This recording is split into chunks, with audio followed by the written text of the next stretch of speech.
You really don't need to be very brilliant to get around these rules. That's the problem with these rules.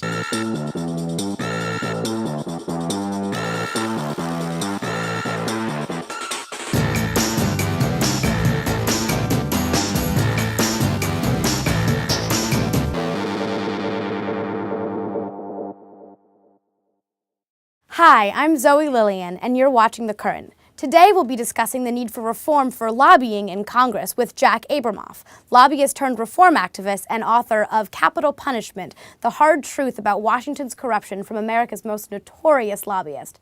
We'll also be discussing the relationship between lobbying and public service with Students for Newt representative Angela Morabito. But first, let's go to Mitchell to see what students have to say on the topic. Thanks, Zoe. I'm here in the ICC asking students what they think about lobbying reform. I think that lobbying plays a pretty important role in politics because this is such a democratic society, obviously, but not everyone can physically go give their opinion or their voice to the actual politicians. So I think lobbying plays an important middleman role. In a lot of ways, I think lobbying shouldn't play a huge role in politics. I think that too much money in it can tend to corrupt even the best politicians. Because America is a democracy and a lot of people have a lot of different views, people think that lobbyists are important. However, I don't think that lobbyists necessarily know their role and they do have too much influence in society. They provide great information, data, facts for legislators who are trying to create laws that affect our everyday lives. But at the same time, we've seen in the past how lobbyists, such as the tobacco lobby, have really been able to convince senators and representatives to go against the interests of the American people. So I think being able to limit their power while maintaining their influence is the best thing for our democracy.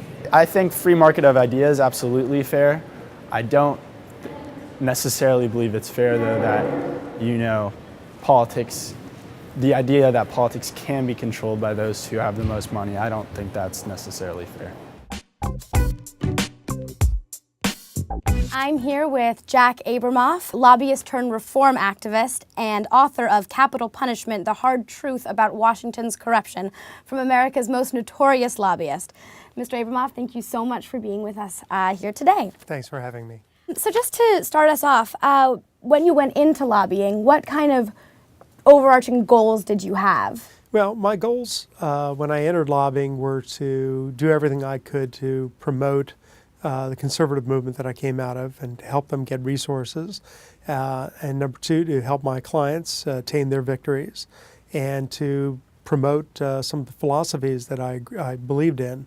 And so I did that pretty much throughout the entire time I was a lobbyist. I think the corruption of the lobbying world, unfortunately for me, wasn't evident while I was there because I was in the middle of it. I couldn't see the forest for the trees.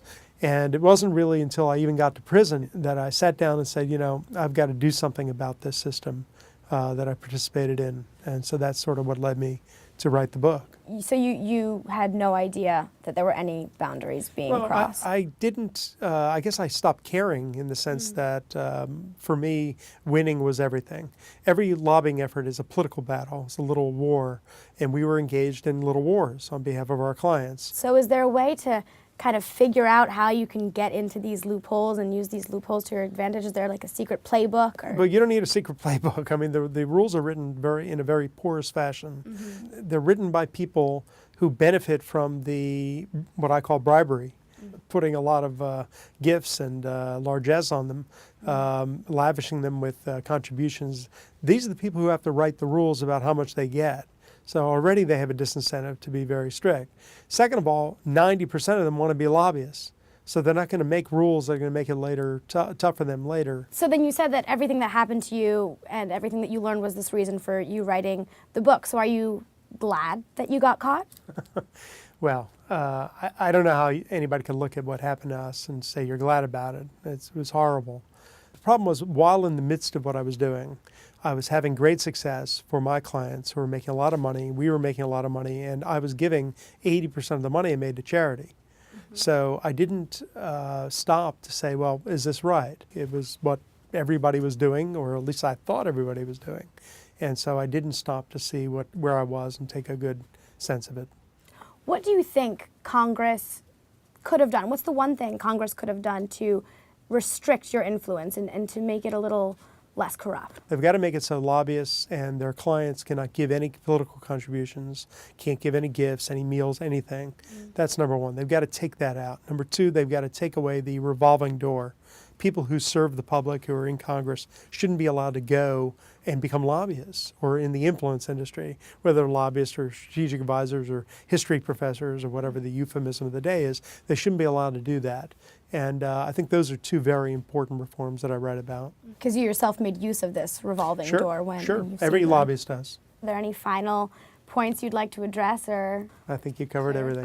Great. Well, thank you so much for joining here at Georgetown, Mr. Abramoff. Now we'll go back to Mitchell, who's with Students for Newt Representative Angela Morabito. Hi, I'm here with Angela Morabito, who is the representative for Students for Newt and the PR director for the College Conservative. Angela, thanks so much for joining me today. Thanks for having me, Mitchell. So, you know a lot of young Republicans who want to get involved in politics. How do they plan on making money?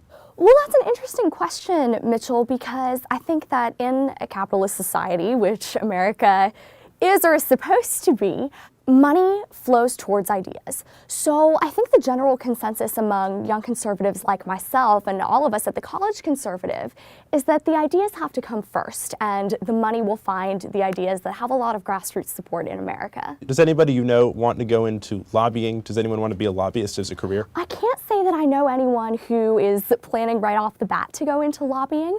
I think lobbying sort of comes later. This is a question I was going to save for my parents, but where do lobbyists come from? Well, Mitchell, when a mommy lobbyist and a daddy lobbyist love each other very much. It's a scary thought. Yes, it is. It's very scary. But in all honesty, lobbyists usually come from elsewhere in government or from in the legal field. You'll hear about the revolving door system where people come out of Congress or from other parts of government, maybe wait a few years and then come back and start lobbying the same group that they used to work for. Do you have a problem with the revolving door, with people working for a group and then coming back to lobby it? No, I don't. I think that's how American democracy works, is you influence the government in any way you can. And as long as a legislator is not swayed from representing the true interest of his or her district, I think that's okay. But still, the legislator's first duty is to their constituents and not to a company. Great. Thanks so much for joining me today, Angela. Thank you, Mitchell. Back to you, Zoe. Well, that's our show. I'm Zoe Lillian, and you've been watching The Current.